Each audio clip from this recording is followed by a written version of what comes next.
તો કેમ છો મિત્રો? તમે બધા મજામાં આવશો? હું પણ મજામાં છું. તમને બધા મારા તરફથી જય શ્રી રામ મિત્રો. પડી ગયું તો વેક્સિન જાગ્યા તો થોડાક મોડા. સવારમાં મામાએ મેં કીધું હાબુની પેટી લેવા માટે. પછી હું સવારમાં ભાઈ ગયા હાબુની પેટી લઈ. પછી આપણું કામ હતું આ ભાઈને રમાડવાનું, કેમ કે મામાની યાદ બજારમાં એટલે રમાડતા મળ્યા. પછી પ્રેમમાં દગો ખાધેલો માણસ જો કાંઈક આવી રીતે ખાતો હોય છે. તમે એવું જોઈને જોઈ લો એકવાર. પછી દાબી થોડીક જલેબી હો ભાઈ.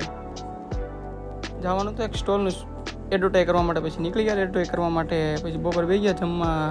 પછી હું છપકારી હાદી સોડા એનો સ્પોન્સર હતો મારા ભાઈ થ્રુ. પછી હું તઈને નીકળી ગયા બજાર જવા માટે. બજારમાં એમ જોયું તો ટ્રાફિક તો ભાઈ અહીંયા છો ભાવનગર.